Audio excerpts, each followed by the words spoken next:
नमस्कार साथियों, उसी क्लास को हम शुरू करते हैं, आगे और बढ़ाते हैं।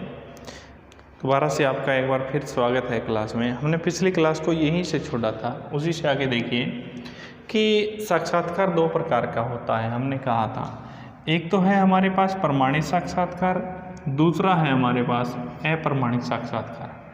प्रमाणित है उसे हम कहते हैं नियंत्रित, यानी जो नियंत्रण में रह करके कार्य करता है।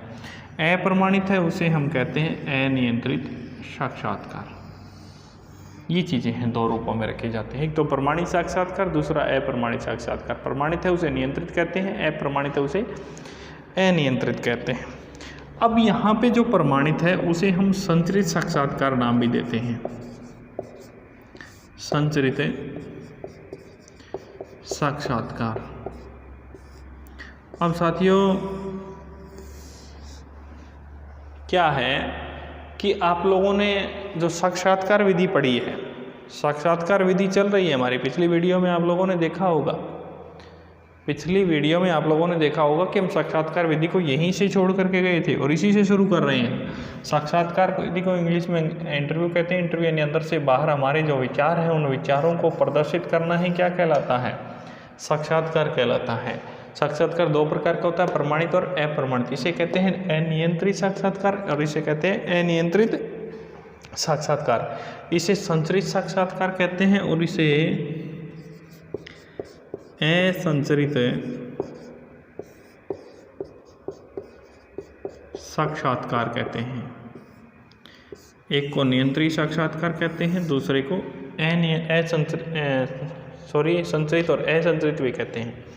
अब इनमें हमारे जो विचार होंगे वो प्रश्नों के माध्यम से होंगे, और प्रश्नों के माध्यम से होंगे तो हम प्रमाणित साक्षात्कार में क्या करते हैं कि प्रमाणित साक्षात्कार में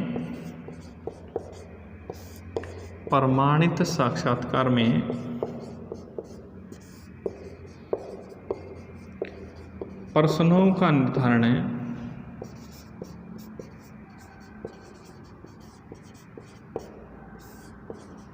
पहले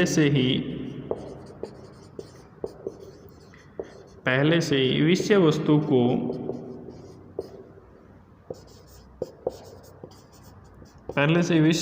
को आधार मानकर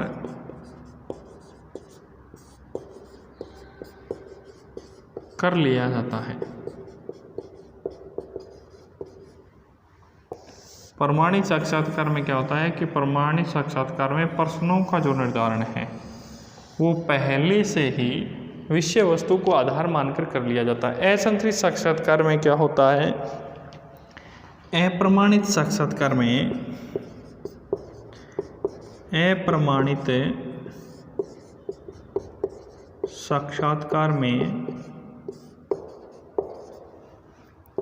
प्रश्नों का निर्धारण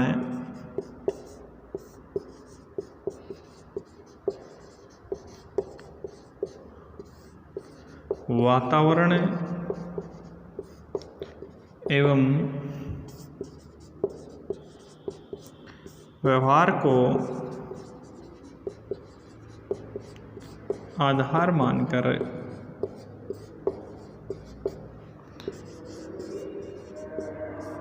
कर लिया जाता है।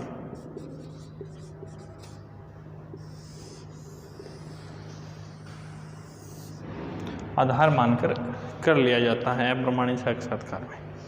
अब इस विधि में क्या होता है, प्रयोगकर्ता होता है वो प्रयोज्य से मौखिक प्रश्न पूछकर प्रयोज्य की योग्यताओं का क्या करता है? निर्धारण करता है। ये साक्षात्कार है। इसकी दो लाइनें मैं लास्ट में लिखूं, उनको समझना। ये तो हो गया। इसके बाद देखिए इस विधि में क्या होता है। प्रमाणित यानी जो प्रमाणित हो किसी संस्था के द्वारा, अप्रमाणित जो प्रमाणित ना हो, नियंत्रित जिसके ऊपर नियंत्रण हो प्रयोगकर्ता का, अनियंत्रित जिसके ऊपर नियंत्रण ना हो, संचरित यानी इकट्ठा करना जो पहले से इकट्ठे की गई हो, असंचरित जो इकट्ठा ना किया गया हो। और इसमें प्रश्नों का निर्धारण आप लोगों को बता ही दिया कि एक में तो प्रश्नों का निर्धारण होता है वो पहले से कर लिया जाता है, और असंचरित या अप्रमाणित होता है उसमें प्रश्नों का निर्धारण है वो वातावरण और जो प्रयोज्य जो होता है उसके व्यवहार को देख करके किया जाता है। इस विधि के अंतर्गत देखिए, साक्षात्कार विधि के अंतर्गत ये लाइन सबसे इम्पोर्टेंट, इस पूरे का सारांश है। इस विधि के अंतर्गत है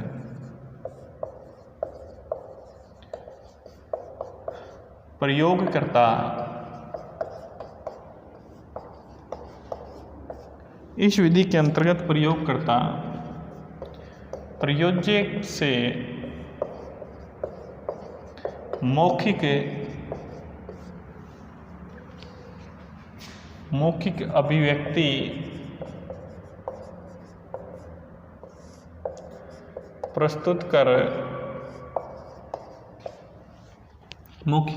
प्रस्तुत कर प्रयोज्य की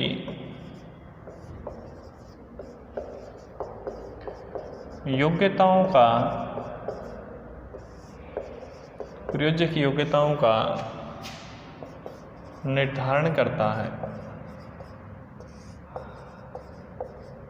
प्रयोज्य की योग्यताओं का निर्धारण करता है इस विधि के अंतर्गत। कौन सी विधि के अंतर्गत? साक्षात्कार विधि में। ये थी हमारे सामने साक्षात्कार विधि दोस्तों।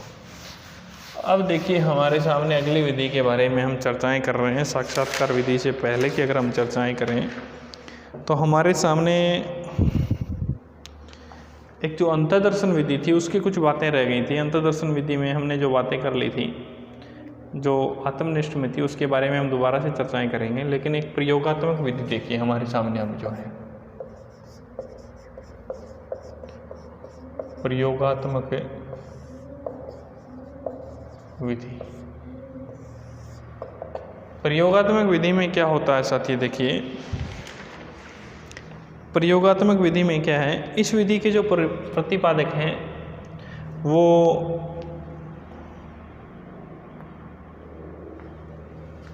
प्रयोगात्मक विधि के जो प्रतिपादक हैं विलियम वुंट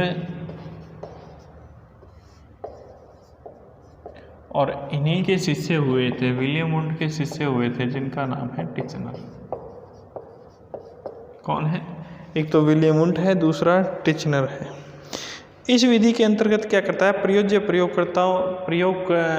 प्रयोगकर्ताओं जो होता है, तीन चीज़ें होती हैं। जैसे ये जो विधि है प्रयोगात्मक विधि है, ये मनोवैज्ञानिक विधि मानी जाती है। कौन सी विधि मानी जाती है? मनोवैज्ञानिक विधि मानी जाती है। और मनोवैज्ञानिक विधि होगी तो तीन चीज़ें होंगी, प्रयोग होगा, प्रयोगकर्ता होगा और तीसरा प्रयोज्य भी होगा। और ये तीन चीज़ें होती हैं। इसमें क्या करता है, एक प्रयोगकर्ता जो होता है, प्रयोगकर्ता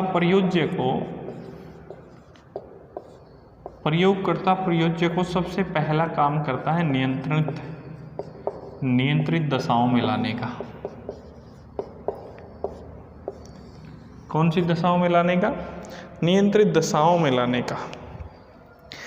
और इन नियंत्रित दशाओं में ला करके वो जो प्रयोज्य था उसने वर्तमान में तो था, लेकिन उसके जो पूर्व का जो व्यवहार था, उसका जो पूर्व का जो व्यवहार था वो क्या था, उस व्यवहार का क्या करता है, निरीक्षण करता है। और उस व्यवहार का निरीक्षण करके उस प्राणी का निरीक्षण करता है। उसी निरीक्षण को हम मूल्यांकन की दृष्टि में रखते हैं और फिर उसका व्यक्तित्व और उसके अंदर छिपी हुई जो शक्तियां हैं, उसके अंदर जो छिपी हुई शक्तियां हैं उनको बाहर प्रदर्शित करवाता है। अब क्या करता है इस विधि का दोबारा से सारांश समझिए।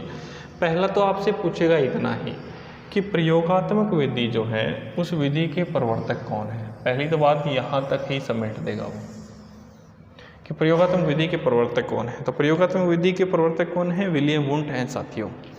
विलियम वुंट जर्मनी के थे। विलियम वुंट के बारे में आप लोगों ने पढ़ा था कि 1879 में इन्होंने विलियम वुंट ने लिप्जिंग में एक प्रयोगशाला स्थापित की थी और उस प्रयोगशाला में विलियम वुंट का बहुत बड़ा योगदान रहा था।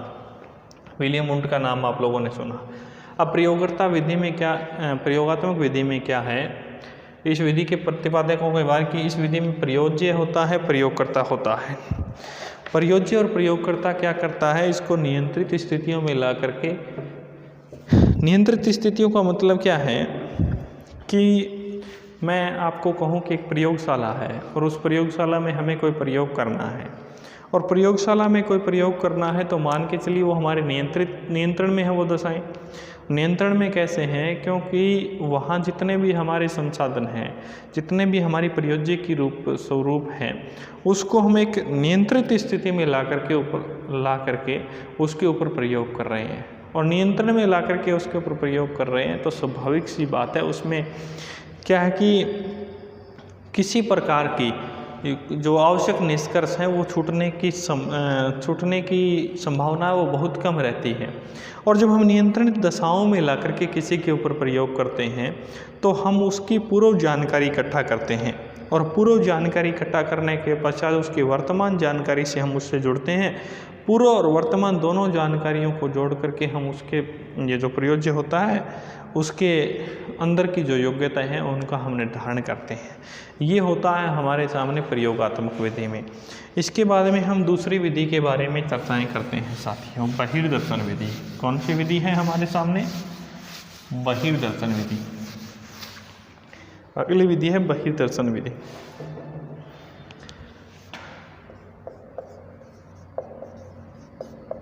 बहिर्दर्शन विधि।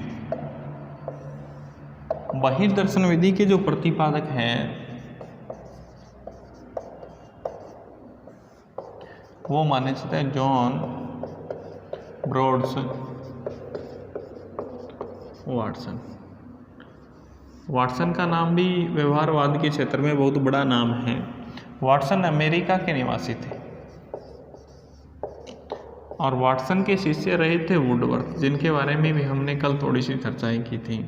वाटसन अमेरिका के थे और अमेरिका में व्यवहारवाद का इन्होंने कार्य किया था। इन्हीं कारण से इन्हें व्यवहारवाद का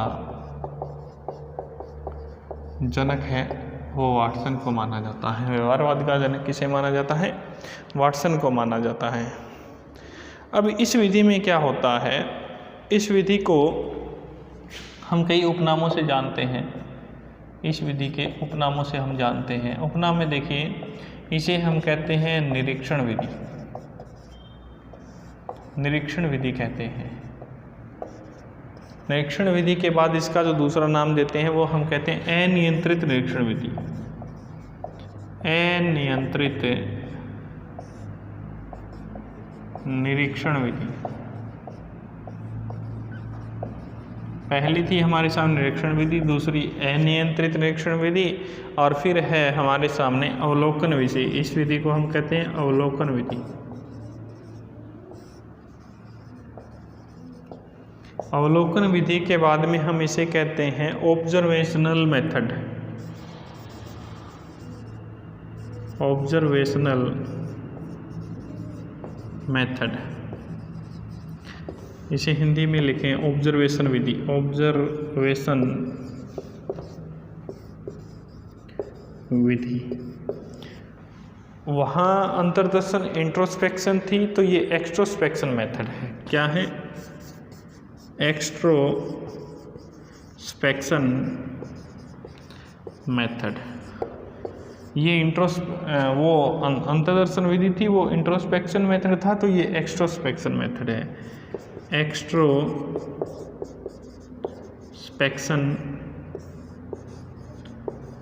विधि। वो इंट्रोस्पेक्शन थी, अंतर्दर्शन विधि, तो ये क्या है? एक्सट्रोस्पेक्शन है। इस विधि में क्या होता है, इसमें ये जो सभी हैं इनका अर्थ क्या है?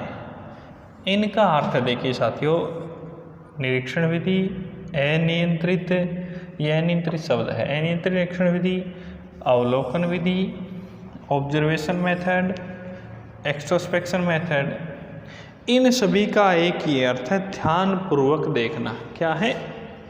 ध्यान पूर्वक देखना। हम इस विधि की चर्चाएं कर रहे हैं, बहिर्दर्शन विधि की। बहिर्दर्शन विधि है, उसके प्रतिपादक जॉन ब्रॉड्स वाटसन हैं, उनके शिष्य वुडवर्थ थे। वाटसन ने अमेरिका में व्यवहारवाद के क्षेत्र में कार्य किया था। 20वीं सदी से लेकर के वर्तमान का जो मनोविज्ञान, व्यवहार का विज्ञान चल रहा है, उसमें सबसे ज़्यादा जो योगदान, सबसे ज़्यादा जो कार्य करने वाले थे वो वाटसन थे। वाटसन ने कहा था कि मुझे एक शिशु दो। ये कई बार कोटेशन कई एग्जाम में पूछा गया है कि मुझे एक शिशु दो, उसे मैं चोर, डाकू, इंजीनियर, वकील कुछ भी बना सकता हूँ। अब यहाँ क्या होता है, वाटसन के बारे में चर्चाएं कर रहे थे। वाटसन ने वैसे बहिर्दर्शन विधि, और इसके कई उपनामों से जानी जाती हैं ये विधि।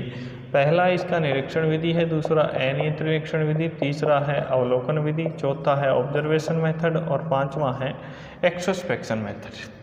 इस बहिर्दर्शन विधि में क्या होता है साथियों, देखिए बहिर्दर्शन विधि का सही अर्थ देखें तो हम क्या है, ध्यानपूर्वक देखना, या मैं कहूँ निरीक्षण करना, या इनमें से कोई नाम ले लो आप, निरीक्षण करना।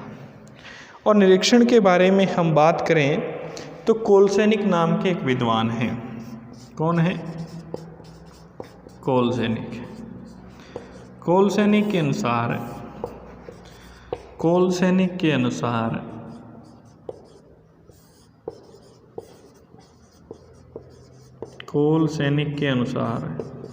निरीक्षण दो प्रकार का होता है।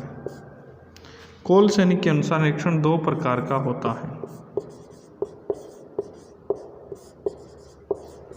एक तो होता है औपचारिक निरीक्षण, दूसरा अनौपचारिक निरीक्षण। पहला होता है औपचारिक निरीक्षण,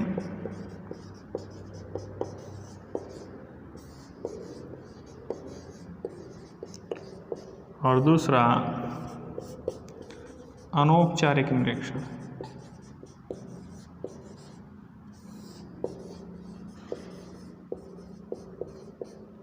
औपचारिक निरीक्षण जो है वो नियंत्रित निरीक्षण कहलाता है। क्या कहलाता है? नियंत्रित निरीक्षण कहलाता है। जबकि अनौपचारिक निरीक्षण जो है वो अनियंत्रित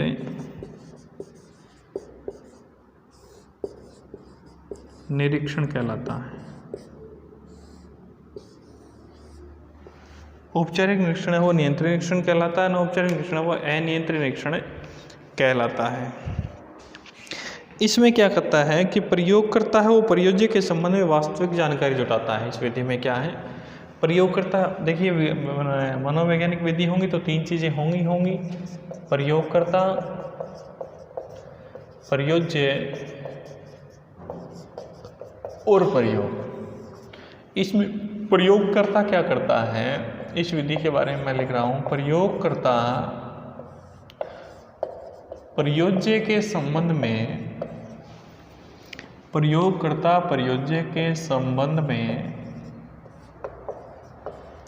वास्तविक जानकारी जुटाता है।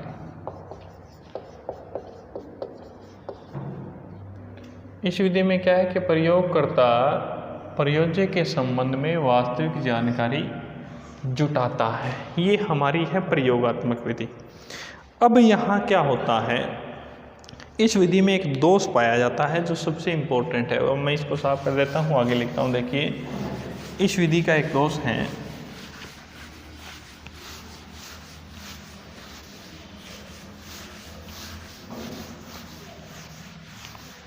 बहिर्दर्शन विधि में एक दोष पाया जाता है। ये तो बहिर्दर्शन विधि हो गई।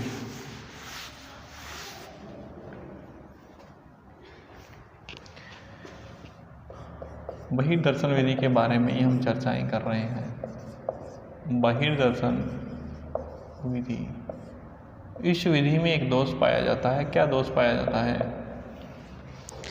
इस विधि के ये इतनी बात तो याद रखनी है, अगर सामान्य से पूछे तो आप लोगों को कर देना है। प्रतिपादक जॉन ब्रॉड्स वाटसन है। जॉन ब्रॉड्स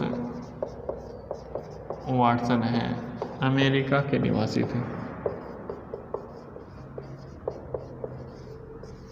ये तो कर ही देना है।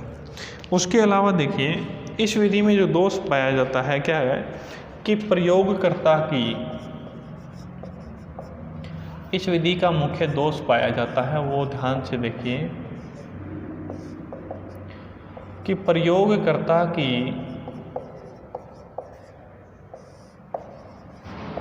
लापरवाही के कारण लापरवाही के कारण यह विधि बहिर्दर्शन विधि है, नियंत्रित से यह विधि नियंत्रित से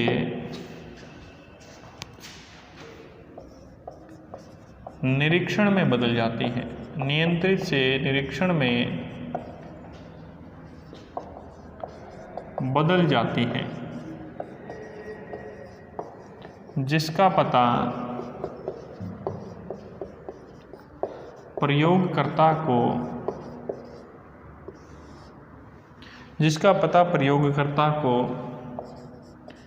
नहीं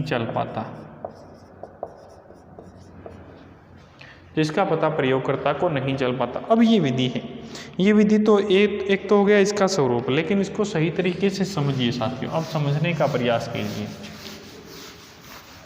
इसी दोष को दोबारा से समझिएगा। मैं इस विधि को समझाने का प्रयास कर रहा हूँ, बहिर्दर्शन विधि को, कि किस रूम में इसको रखा जाता है, किस दृष्टिकोण से। देखिए कि आपके सामने इस विधि के ऊपर एक एग्जाम्पल देखिए बहिर्दर्शन विधि पे, वो वापिस उसी बात पे ध्यान दीजिए। दोष जो था कि प्रयोगकर्ता की, वो साफ नहीं करना चाहिए था मेरे को, क्योंकि उसके बिना समझ में, प्रयोगकर्ता की लापरवाही के कारण यह विधि नियंत्रित से निरीक्षण में बदल जाती है। निरीक्षण में बदल जाती है, जिसका पता प्रयोगकर्ता को नहीं चल पाता। अब कैसे देखें साथियों कि मान के चलिए ये एक क्लास है, ये एक क्लासरूम है। एक एग्जाम्पल को समझिए, ये एक क्लासरूम है और इस क्लास में ये टेबल है, ये टीचर की है और ये लाइनें बनी हुई है।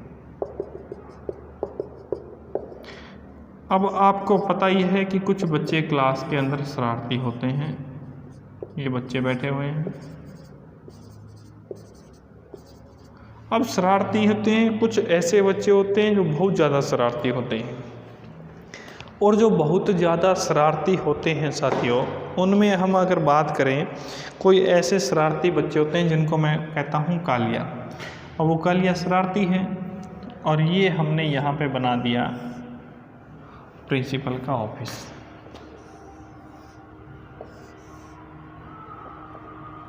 प्रिंसिपल का ऑफिस है, यहाँ ये हमने प्रिंसिपल बैठा दिया, और यहाँ पे बैठा दिया हमने ये चपरासी।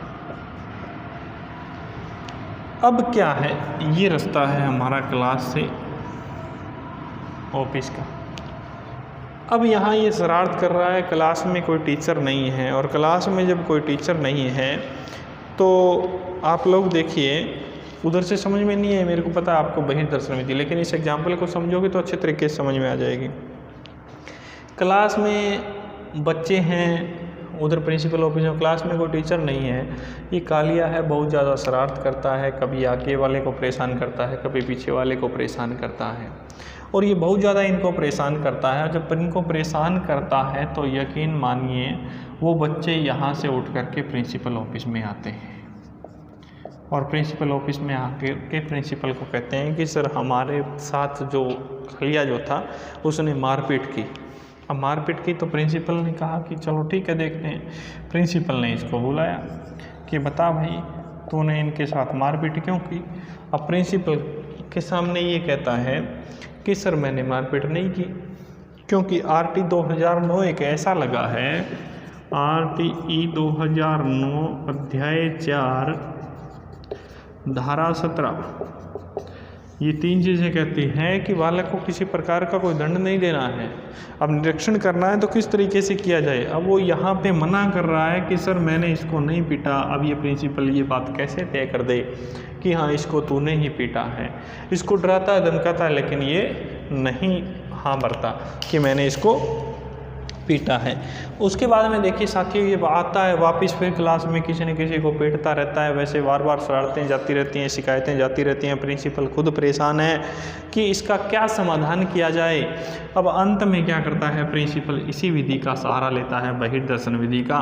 और इस बहिर्दर्शन विधि के सहारे से प्रिंसिपल एक टीचर को बुलाता है और उसको, जिस टीचर को बुलाता है और उसको कहता है कि जाइए आप उस क्लास से बार बार शिकायतें आ रही है उसका समाधान कीजिए और बहिर्दर्शन विधि के द्वारा कीजिए। अब वो शिक्षक आता है, इस क्लास के अंदर एक खिड़की है, उस खिड़की के पास खड़ा हो जाता है और खड़ा होकर के देखता रहता है। जैसे ही वो शिक्षक है यहाँ इस कक्षा की खिड़की के पास आता और देखता है, देखना प्रारंभ कर देता है, तब कालिए को पता चल जाता है कि तेरे को कोई ना कोई शिक्षक ये देख रहा है। उस समय कालिया शांत बैठ जाता है और उस समय उसकी पिटाई कर देते हैं। अब यहाँ पे ये लापरवाही किसकी थी साथियों, ये लापरवाही प्रयोगकर्ता की थी, क्योंकि यहाँ पे जो शिक्षक था वो क्या था, प्रयोग करता था। और इस प्रयोगकर्ता किसके ऊपर अध्ययन कर रहा था, प्रयोज्य कौन था, कालिया था। अब यहाँ इनके अध्ययन में ये पाया, इनका जो निष्कर्ष निकल करके आया तो उसमें ये निकल करके आया कि कालिया एक शांत प्रवृत्ति का बालक है, नहीं कि लड़ाई का। जबकि इसमें आवश्यक निष्कर्ष नहीं निकल पाते। कब नहीं निकल पाते, यानी मैं एक सीधी सी बात कहूँ आपको, अवलोकन करता कि आपका जब जांचने वाला हो तो उस समय आप अपने आप को एक बेहतरीन रूप प्रस्तुत करते हैं, लेकिन आपको कोई जब देखता ना हो, आपको ना कोई जानने वाला हो, तो उस समय आप अपने आप को एक बेहतरीन रूप नहीं देते। वैसा ही इसी विधि में हुआ। धन्यवाद साथियों, मिलते हैं अगली विधि के साथ।